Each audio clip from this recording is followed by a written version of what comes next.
When do I start? Rage 2 is a first-person shooter game developed by Avalanche Studios and id Software. My name's Mike Williams, and this is People's Champion Liam McKelvey. Hi, how you doing? Pretty good, mate. Pretty good. Good. I've not played much of Rage 2, I've got to be honest. I played a tiny amount. I played about 3 hours, and I will save my thoughts till the end. Okay, I think. interesting. But you've played it, you finished it. How long I did it did take you to finish finish? it. I've probably about 8 hours to finish the story, and then I did like 2 or 3 hours just mucking about. So like 10 to 12 hours probably overall playing the game. Yeah. And Which then is pretty short considering the it was short, yeah. open world nature of it. Well, especially with Avalanche making it, and you remember like Mad Max, they made that. That was a long game if you tried to do everything. Yes, it was. I mean, I think that was, if anything, too long. I think Mad Max was. They've probably swung back the other way here after Mad Max, and because Mad Max was just pure. After a while, it's just the same sort of 5 hours repeated 5 times. Really, that's what it felt like anyway. Oh yeah, for sure. But they've sort of condensed it a little bit differently in this one, and it doesn't feel like quite the behemoth that Mad Max was. I mean, it's been a weird one, Rage 2. I think that it's in some ways it's sort of landed exactly the same way that Rage 1 did. Yeah. In that the shooting is really good, and but other aspects not so much. So tell me what you think about it. What was your sort of, when you finished the game, how did you feel? So the first thing that came to mind, well, when I finished the game, I think I mentioned it to you and Jake at one point before, where I didn't actually realise I was on the final mission when I finished the game, and the credits just sort of started rolling, and I was like, is this going to be a fake out ending and like be like, haha, psych, because you remember the first game was so short? But no, it was like the actual ending, so that shocked me a bit. I was surprised by how short it was towards the end, but overall I thought, well, I'm in two minds about it really, because the shooting is amazing, and you can tell that id Software were behind all the combat in this game. Yeah. The way the weapons handle, the sound design for the weapons, the way you can mix your special abilities in, like the ground slam and the force push type thing, and mix it in with like this big meaty shotgun and assault rifle and all these like weird and wonderful weapons. Yeah. The combat is like top tier. It's some of the best combat I've seen, probably this gen actually. It's up there with like Doom 2016, Titanfall 2, all those sort of games. But then the other half, well, my other feelings for it are the open world stuff is just some of the dullest, blandest open world stuff I've played in a while. Yeah, which is weird considering how much pink and how loud and how much like personality they've tried to put in it. Yeah. That sort of coats over just sort of how shallow the open world stuff is. It seems like they've overcompensated a little bit in the isn't this world nuts department. Yeah.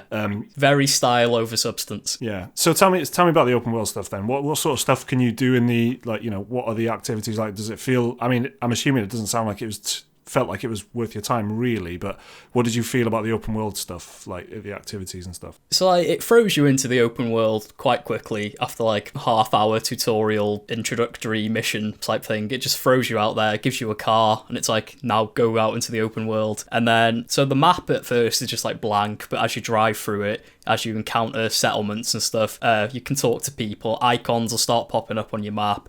You get loads of different activities. So you've got like destroy these sentry robot things, which look like giant monolithic towers that fire lasers at you. Yeah. If you destroy them, you get reputation, which increases your your standing with all the little settlements, and then that unlocks more story missions for you. And then you've got different like gang hideouts and stuff, you know, because it's not an open world game if it doesn't have some sort of outpost that you have to clear out. Absolutely. It's the golden rule. Exactly, yeah. And it's got like little stuff like, so every so often you might come across a really Mad Max style like war party type vehicle just driving through the desert, and you can take it out if you want for like rewards and stuff. And really it's just sort of the open world stuff is very cookie cutter, I felt. Yeah. Where it's just pretty much, there's like probably like 6 or 7 different activities you can do, like the gang hideouts, clearing outposts, collecting resources from like meteors that fall out the sky and stuff like that. Yeah. But then you can do like a handful of them, and then that's really it. Apart from, well, really the only ones I'd say that are worth your time doing the open world activities are finding the arc chests, and they're the ones that give you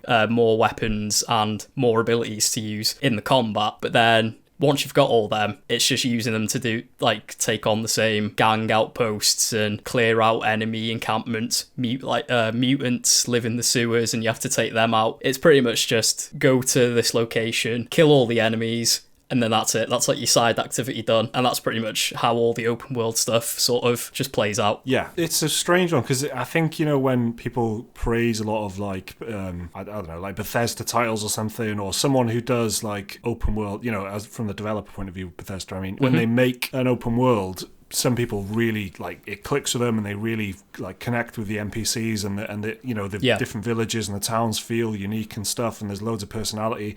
But then you look on the outside and you think, and a lot of people look at Bethesda games and think, well, this is just a buggy mess, or this doesn't look like a good game at all. But that's sort of the secret sauce. That's what they get right. They get the NPCs and the communities feeling like real places, and not only like real places, but like really interesting places. And you want to spend time like milling about in these different like towns and stuff. But you just don't get that.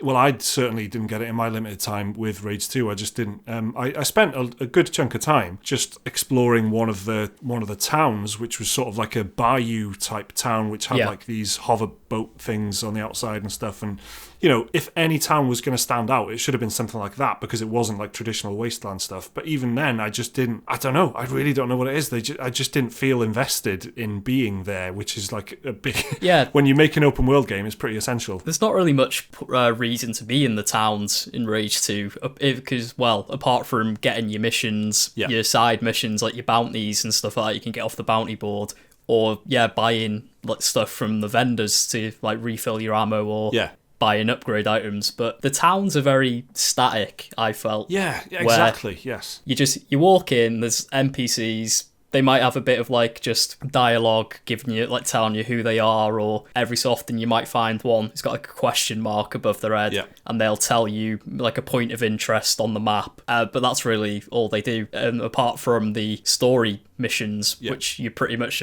you go to an NPC in the town, you'll have a cutscene, they'll tell you to go somewhere, and it's just back straight into the open world. There's not really much reason to spend any time in the towns apart from, just getting your missions and equipment. Exactly. It's a lot of just like pure function, which I guess is what what a lot of people will want, I guess. But they just, I don't know, it's just maybe it's because it doesn't lock you into conversations. You can just walk away. I mean, to the point where you can just walk away from someone talking, and then the player character will just go, sorry, I've got to go. I'll catch you in a bit, or whatever, which is quite a nice touch. You just walk away and the character apologizes. But I mean, what about the story like overall then? Because it starts out pretty like, I don't know, it starts out like a 2008 Xbox 360 exclusive. It's just like a sci-fi shooter sequence. Tell me about what you thought of the story. That first mission, it definitely gave me like Microsoft E3 conference vibes, to be honest. Like, it reminded me of like the Gears of War 3 E3 demo a little bit for some reason. That's it. But it's just, the story is pretty much, I wouldn't say it's the best part of the game. It's just sort of there as a framework to give the player a reason to go out and like do these like mad missions and stuff like that. But the story really does take a backseat to the shooting, to the combat, and to the like driving around the open world and stuff like that. Yeah. Especially finishing the game, well, towards the end, it really does feel like we've got to wrap up this story thing we had going. Yeah. I wouldn't say the story is integral to the game. It is just sort of there as like just sort of there for being there, really. Yeah. There's not much purpose to it. It feels almost like a shared world shooter sort of setup where, you're just a ranger or whatever, and you've got to go out and just sort of liberate and, civilize the apocalyptic wasteland a little bit. And then beyond that, it doesn't really, there is stuff going on, but it's just pretty uninteresting, I thought. It did remind me a lot of like Just Cause, which, obviously made by Avalanche as well, where the story in those games literally is just a setup for the player to go out into this big sandbox and cause complete chaos. And that is exactly how I felt Rage 2 as well. I mean, the shooting is clearly the best part in it. For but sure. Even that, I did say I'll leave my thoughts to the end. I don't actually, I haven't played it enough to really share my opinion, but that's because I actually just put it off, and I uninstalled it after like 2.5 hours because I just hated it. I don't know what it was, but I just really did not enjoy it. And then it is unapologetically in your face. It is, and if it was good, I'd put up with it. But when something, there are movies that are absolutely in your face, and I love them. I love those kind of films, like when it works. But yeah, it just went. I just put it off, and I did something really unusual, which is I thought, I need to give this a proper chance. I need to give this a second chance. So I actually reinstalled it. Right. Oh, right. So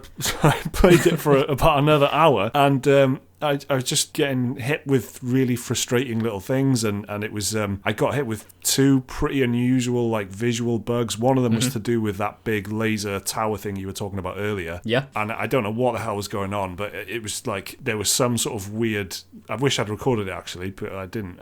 Like some weird visual bug with that, which was so confusing that I just didn't know what was going on. And also my HUD. I don't know if this is by design, but my HUD kept disappearing. And I couldn't find any options or anything to if it was like a fading HUD or whatever, that people do for immersive reasons, like you take the UI away. Yeah.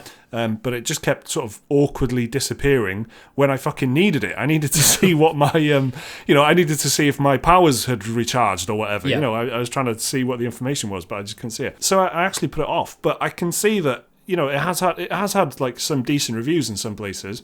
There's good stuff in it, and mainly that is the combat, right? So I guess what we need to finish off with is, do you think the gunplay is sort of strong enough to warrant someone having a look? If not now, at some point in the future when it's on sale or something. Is the shooting that good? Is it good enough to warrant playing? I would say, well, I'd recommend Rage 2 if you can get it on sale, like 50% off, something like that. Okay. And I'm not trying to devalue the game or anything, Yeah. because obviously a lot of people put quite a lot of hard work into it and everything, but I just don't think, the open world and like how shallow that is combined with quite a short length for an open world game as well, I think they're probably just the two big problems, even though I do think the shooting is top class, some of the best I've seen in years. If you are into your first person shooters, I would say give the game a look in if you're really into like your first person combat. Yeah. But again, probably wait until there's like maybe a decent discount on it, because for a full price game, I think there's just other games out there that probably deserve your time a bit more, especially if you're paying full price for them. Yeah. I mean, I'm a big fan of Avalanche and id Software. This has made me really look forward to Doom, the next Doom, whatever that's called. Doom, what is it? Doom Eternal? Doom Eternal. Yeah, that's it. which is out this year as well, I think. Yeah, so I'm really looking forward to that. I'm a big fan of Avalanche. I really liked Mad Max. Yeah, me too. But, this just felt like a bit of a missed opportunity a little bit for me, and maybe I'll give it another look in a few months once my once I've forgotten about it and stuff, and maybe they've had a chance to release some patches and stuff. But yeah, it's weird. It's just like we said at the top of the video. It's just sort of landed in a very similar way to the original Rage, which is pretty unusual. So that's what we thought about Rage 2. Thanks, Liam, for your time, mate. No problem. Let us know down in the comments what you thought of Rage 2 if you've played it. Remember to like and subscribe if you enjoyed this video. We'll see you very soon. Bye.